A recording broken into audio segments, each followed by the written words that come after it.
6 candidates are in the running for 3 seats on the Cupertino City Council. As part of the City Channel's ongoing coverage of this race toward Election Tuesday, you're about to see an up-close and personal introduction to one of those 6 candidates. This is Candidate Roundtable with tonight's featured City Council candidate, Jeanne Bradford.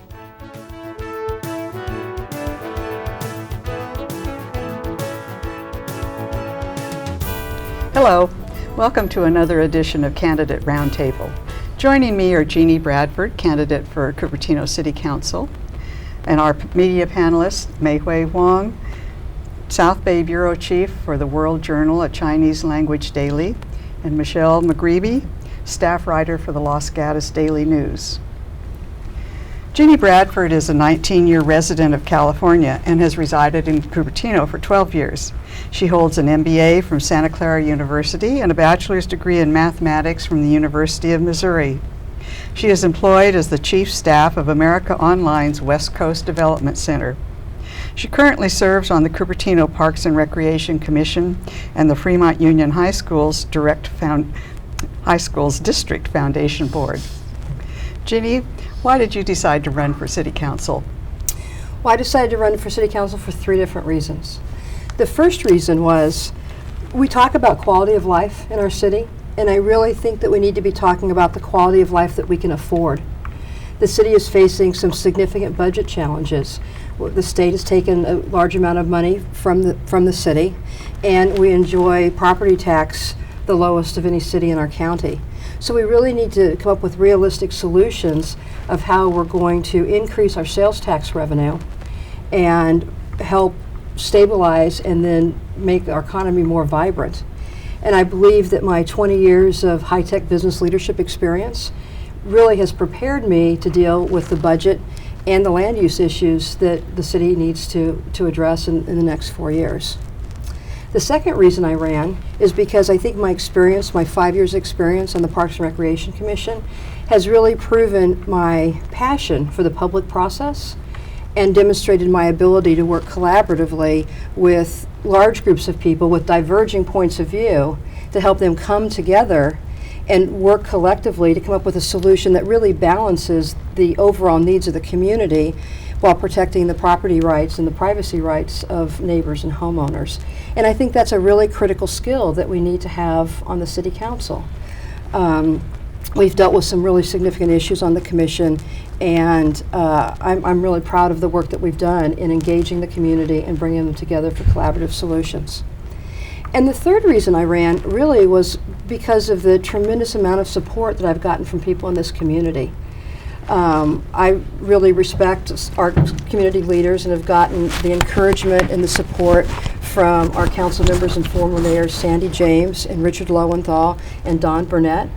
I'm really proud to say that I've also gained the endorsement of Sheriff Lori Smith, and I appreciate her recognition of the work that I've done on the Parks and Recreation Commission and what I've done in the schools to create an environment for our kids to be safe and happy and healthy. And so this broad range of support, people who know me in this community, they trust me to represent them on the City Council. And they can count on me to know that I will listen to what they have to say. I encourage diverging points of view. I like to listen to points of view that other than my own. And they know that I'm fair. So whether it's our community leaders or whether it's my neighbors, people that I live with who know who I am, or volunteers in this community that I've worked side by side with to improve our schools or to protect our parkland, I was just overwhelmed with the support these people have given me and the encouragement. And so that was a big factor in me deciding to run. Can I call you Jeanne? Please. You were 5 years in Park and Rec. That's long time. Mm-hmm. And we all know that the trails are a big issue. Mm-hmm. And when we talk about trails, we are facing the eternal human nature that trail lovers a lot, but there are always people, they say, don't just go in my backyard.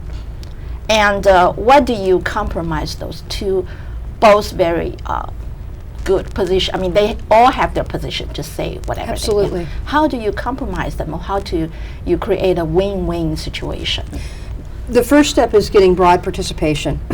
You have to get people to know what you're doing and to engage in the process. And I'm really proud of the work that we've done in the Stevens Creek corridor. We have heard public input from hundreds of people in this community. It was over a multi-year process, but over and over people came back because they really cared about this. And it's really important that you listen to both sides and you understand what the concerns are on both sides. In the Stevens Creek corridor, that's really a perfect place for a trail because it's 60 acres of recreational space, public recreational property. But there are neighbors that are really close by, and there were certain decisions. We worked closely with the neighbors, and we made certain decisions like putting the creek on the east side, or putting the trail on the east side of the creek instead of the west side of the creek, to provide that buffer for neighbors. And I think the thing that's important about these processes is nobody gets 100% of what they want. But you have to ask for 100% of what you want and be willing to work in a collaborative way. And I'm really proud of the work that we've done. We started a few years ago where people had really diverging points of view. The people that were big trail enthusiasts could just see how great this would be, and the people who live close by or didn't use trails as much, they didn't have that same vision and they were afraid. And we need to acknowledge both of those points of view and work with them to come up with a good collaborative solution. And I think we have a good plan. The biggest thing about the trail, though, is restoration. That was always the number one priority. And the staff here has written grants, and we've gotten about $3 million to start the work on the restoration of the trail. And that's really the big win for the community, is the restoration. I think it's important, though, I consider myself a trail advocate, and one of the things that's important about being a trail advocate is you know where to build trails and where not to build trails. And I think that there are places in our community that it's just not appropriate. And we've had those conversations, the Regnart Creek in particular, that's right up against somebody's back fence. And I think that's just not the right place to be building a trail. When you have 60 acres of public recreational property, I think that's something that will be a benefit to the whole community. So you have friends visit you in Cupertino, you take them to the trails to enjoy it? Yeah, or McClellan Ranch, or play around to golf at Blackberry Farm. Thank you. Mm-hmm. Okay. Jeannie, what would be your long-term plan for the city of Cupertino, and what might be the first action you would take when you get into office? Well, I'm not a one-issue candidate. I think that we have a broad range of issues that we need to address. The most burning issue in the community right now is the budget. And I think it's really important to support our local businesses. This is really, we want to get the city to financial health and have a strong, vibrant economy. And everybody can play a role in that. We want to support our local businesses, the businesses that are already here. Everybody in this community can shop in Cupertino to support our local businesses. That's something that any single person can do. We need to, as a council, we need to make sure that we don't make it hard to do business in Cupertino. We want to keep the businesses that are here, and keep them happy and help them be successful. And then we need to continue to look for strong businesses, vibrant businesses that want to come into our community and provide goods and services for our community that will help increase our sales tax revenue and create that stability and create a vibrant economy. And I think there's a good planning. Through good planning, you can do this development in our major corridors close to freeway access, so people can easily access it. If we have others outside of our community that come and shop in Cupertino, which we would love to have them do, that they don't drive through all of our surface streets, but they have easy highway access, interstate access, that can get on and off, shop, enjoy the benefits that we have here, and then go on our way. And really in the long term, I think that's most important. But there's other issues that are important in this community too. The work that we've done on the Stevens Creek Trail, we've secured funding to begin the restoration process. It's really important that we get that work started.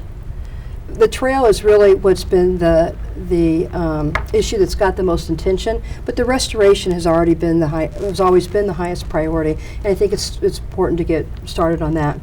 Another project that's really important to me, I've been involved, I have a daughter who's a freshman at Monte Vista High School, and I've been involved in different activities with kids and supporting kids for all the years that she's been in school. And a program that I just started working on with local law enforcement and with school officials and community volunteers is an internet safety program. Our kids are out on the internet in online communities, and it's a great way for them to connect with their friends, but there's some inherent risk in that. And I'm really working with law enforcement and teachers and community volunteers to put together a program that we can give to our kids to help empower them to make the choices that they need to make to keep themselves safe on the internet. And I appreciate the support of law enforcement and schools. I was thrilled to get the endorsement of Donna Axelson today. I don't know if you know her, she's been in the district. She works at the Teacher Resource Center and was the school district's Teacher of the Year, the county, Santa Clara County Teacher of the Year, nominated for Teacher of the State of California. So she's just had a huge influence on our community, and I'm really proud to have gained her endorsement. Thank you. You said that budget is a burning issue. There is another burning issue, that is growth. Mm-hmm. And I read from your statement, you said that you support low growth development, which addresses the financial needs of the city while balancing housing affordability and equality of life.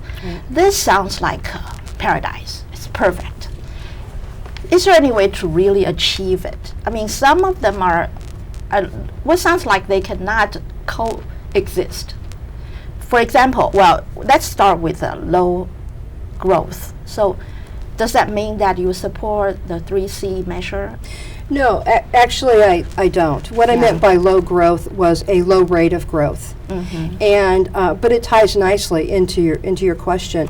While I totally respect where the initiatives came from, this is a group of people who care deeply about this community and were concerned about what they saw. So I totally respect that, and that's exactly what we need in this community is participation. As I said earlier, we'd have a much bigger problem in this community if people didn't care and people didn't participate when things were happening that they didn't like. So I totally respect where they came from. I personally think the initiatives just landed in the wrong place. They're too restrictive, and they don't give us the latitude that we need to make sure that we have affordable housing and to make sure that we have the smart growth that we need. I think we can accomplish this through better planning as opposed to setting strict guidelines and then requiring the constituency of Cupertino to vote if we needed an exception. Mm-hmm. So I totally respect what they're trying to do. I just think they landed in the wrong place. What I meant by low growth was low rate of growth, a smart growth, where it's really important, and the initiatives might reflect this. If we try to do too much too quickly, we need to bring the community, we need to engage the community, and we need to make sure that people understand the value of this and why we need to do it. It's really an economic issue that we have 4 cents on the dollar property tax. We've had money taken away from the state. It's really important that we have some kind of economic engine to bring money into the community. And I think you get that done through sales tax revenue and supporting and growing the business. Affordable housing is something that we need to address. It's really important, and there are some development plans that I think are in place or in the works that address that. Some might be better than others. I mean, we need to look at that. But I think it's always important to be looking at what those opportunities are because, as a community, we have an obligation to allow the people that serve this community to be able to live here. Sure. I don't know about you, but as a mother, I am sick and tired of saying goodbye to teachers who have changed my daughter's life, who have influenced her to be a lifelong learner. And this has happened several times since she started public school here. And it's a shame, and I think we can curb that, and we have an obligation as part of this community to make sure that we keep the great teachers we have here. The same with the firefighters and the law enforcement and our seniors. We need to have a solution for affordable housing for our seniors. I'm going to interrupt for a minute here to let our viewers know that there are many places where you can find other resources on election information. You can go to the city website, cupertino.org, to find out more about the candidates who are running for city council and the 3 ballot measures that are on the ballot. Also for state issues plus the local issues, both city council candidates, city council candidates, and school board candidates, and the local measures, you can go to the League of Women Voters website, which is at smartvoter.org. Jeanne, I like the fact that you're talking about housing, and so what I wanted to know is, what is your feeling about the current availability of rental housing? Is there a sufficient number of rental properties in Cupertino to satisfy renter demand? Because oftentimes people, when they're going to move here, need to rent first before they buy a property. Well, I think that's an issue that challenges us, and we're looking at rental conversion. I think that happens as well.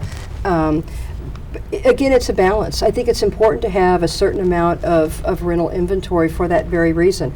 When I first moved to California 20 years ago, I rented my first house here in Cupertino. I didn't know the area. Before I made that kind of financial commitment, I wanted to get a lay of the land. And so it's really important that we have that type of inventory. And I think that's something that we can work with in the community to understand really what the demand is and what the trade-offs are, and put together a plan that makes sense. Again, everyone won't get 100% of what they want, but I think it's good to increase the participation, have that dialogue, and really put together a plan that will help us be successful with that. Jeanne, you are the only one candidate that has youth at home. So your daughter is a freshman in Monte Vista High. She is. Does she anything to her mom, said, do this for me, do this for us? Does she input any idea? And for you to say that, yeah, this is my priority, I'm going to do it if I get into the council. You know, it's interesting because I had considered running for council before now, and I didn't because of her. I thought she was too young. Sure. And it's not how I wanted to spend my time. Now that she's in high school and she's a little bit more independent, I felt like this was a good time. And I have to say, it's been an unexpected pleasure of the way that she's participated in the campaign. This was something that I wanted to do, and I never expected that she would have much interest. But she's been right there along with me all the way, and I think she's really proud of the fact that I'm doing it. And she can see the quality of the services that we have here in Cupertino. She goes to the teen center every day after school. Wow. and loves it over there. I mean, she can hang out with her friends, and she loves the fact that we have new shops like Panera and Pete's and Starbucks that are right there on the corner that are easily accessible to. As a mother of a teenager, I feel comfortable that she can walk a block away and go with her friends, you know, to a place like that and still be safe. So, you know, she hasn't really brought her list of agenda for me. I think she's really proud of the fact that I'm doing it. She's been very involved in it. Her friends are excited that I'm doing it. And, you know, but I talk to her a lot about what I'm doing and why things are important to me. And when we did the Stevens Creek visioning process a few years ago, her science teacher had all the kids in his class, each class, do a visioning exercise. Took one of the kits that we put together, and each one of his class put that together, and then they came to the joint council and commission meeting and presented their vision for the Stevens Creek corridor. What a great way to involve our children, and it was the kit was a great process. In fact, the city won a Putnam Award for public participation with that. So she's been involved. She sees that public service is just a part of what we do. It's just a part of what we do. And as she gets older, I'm sure that she'll be really interested in doing some volunteer work too. Your daughter is still in school. She's a teenager, and so she's obviously in high school. So this question is probably one that you'll feel comfortable answering. Okay. In what ways could the City Council do a better job working with the schools, in your opinion? You know, we are so lucky to have the schools that we have, the parents that we have, the students, and the administrators, the teachers. I mean, we live in almost an ideal educational environment. I think it's It's really great. I'm really proud of the work that I do on the Fremont Union District Board, the high school board, the foundation. We're fundraising arm fundraising. on the foundation, yeah. And I think the internet access, or the internet safety program that I spoke about earlier, I think it's critically important. The Sheriff's Department has all kinds of information they'd love to share with the youth of our community. And what we're trying to do is have a peer-to-peer relationship of giving that information. So it's not adults talking to kids, but it's students talking to students, and I think that's really important. I feel really good about the close relationship that the city has with the schools, both in the Cupertino Union School District and the Fremont High School District. But there's always ways to improve that, and I think again it's through participation. And I really hope, as a city council member, I can take the work that the foundation is doing and help promote that and get more people involved and raise awareness. I think it's really critically important, because the parents in this community, they want to support schools. You see that everywhere. Mm-hmm. They come out for fundraisers and volunteering, and just the priority they put education as a priority in their family. And I think that's just a tremendous message to give our kids. And so there's always opportunities for us to work more closely together. I came up with the internet idea because I was watching my daughter interact on the internet with her friends. I said, we need to do something different here. Instant messaging, maybe? Well, or online communities, and so all those are good tools to help our kids interact with each other. They just need to do it safely. They need to do it safely. And there's so many teachers in this district that, like Mike Harshberger, who did the visioning kit for the Stevens Creek corridor, that they're just willing and able and enthusiastic about doing things with the city and inspiring our kids to participate. And we need to take advantage of that wherever we can. You know, it's our creativity, right? You're free to be creative, to think of better ways to do things and make this community better for all of us. Thank you. And Jeanne, like everywhere else, Cupertino has older comer and newcomer. I think, well, you were 12 years resident in Cupertino, so you were kind of in between. What do you see the getting together with the so-called newcomer and oldcomer, and what's your reading to this changing of face? Especially now we're looking at 50% of Asian residents in the city. What's your reading to this? If you get elected, is there any way that you are going to put us even more closer and blending even more harmoniously? Yeah, have you ever thought? Do you have any thoughts about that? You know, I was at the festival this past weekend, and what an amazing statement on the diversity in our community. I was so proud to see all the not only the volume of people that showed up, it was very well attended, but just the diversity that was there. And we are a diverse community, and I'm really proud of the diversity that we have in this community. And it is changing over time. But again, it's having the dialogue, having the conversation, having appreciation for our similarities and our differences. And I think that's an important tenet that we have in our life. And I think that we do a great job as a community of embracing that.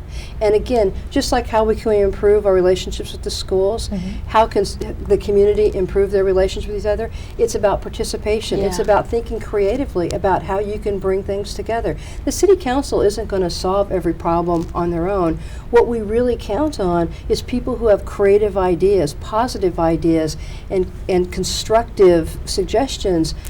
Use their creativity to help us do more and more. And you can be the engine. The catalyst. And I believe the work that I've done on the Parks and Recreation Commission really demonstrates how I can bring people together to work collaboratively. You have the intention of making things better. You have the intention of always improving. And you just look anywhere and you can find opportunities to do that. Somewhat different question for you. I'm going to switch gears on you here. Okay. In your opinion, can regional government better handle issues affecting multiple municipalities better than municipalities meeting on a city-by-city basis? Ask me that question again. Okay. That's a big I don't know if I can word. repeat There's it. a big word. Can regional government better handle issues affecting multiple municipalities better than municipalities meeting on a city-by-city basis? I think there are some, so if you're talking like county services versus city services, yeah, I think Land there's, use, housing, things like that. yeah, I absolutely think that there's instances where that can happen. And, you know, I think we need to take them one at a time to see, you know, what problem are we trying to solve? What opportunity do we have in front of us? Who's best to solve that problem? I don't think things have to fall into a certain bucket or be pigeonholed a certain way, whether it's done regionally or locally. You know, we need to come together and say, what is our opportunity here? What are we trying to solve? How do we pool our resources? Does it make more sense to pool our resources and work together? Does it make sense for, you know, you to figure it out in your city, us to figure it out in ours? And that's an open dialogue, and that comes from building relationships and building bridges across cities and through the region. Okay. All right, thanks. Yeah. You mentioned a little bit, but I'd like you to talk more about the older people, wiser people. Yeah. Do you think this city is friendly to our wiser people here? I do. I mean, I think that we have I think we have a lot of respect for the seniors that live in this community. I've been at a couple functions at the senior center, and through the commission we see, I get the newsletter all the time and see what they're doing. And I think we can be so proud of the senior center that we've put together. I think it's one of the best, you know, in the region, in the state probably. And it's really, we've really seen an expansion in programming, not only in the senior center but through all of Parks and Rec, to really celebrate the social and cultural diversity that we have in this community. I think it's really important to continue to do more. You know, senior affordable housing I think is really important, and that's something that we need to tackle. It's not an easy issue to tackle, but it's something that we really need to take a look at. But in terms of really acknowledging our seniors and their rightful place in this community, I think we've done a really good job, and I'm proud of that. And there's always room to do more. Yeah. Thank you very much. We're going to thank our candidate, Jeanne Bradford, our media panelists, Mei Hui Huang and Michelle McGreevy. We hope you'll join us again for the next edition of Candidate Roundtable. I'm your moderator, Roberta Holloman.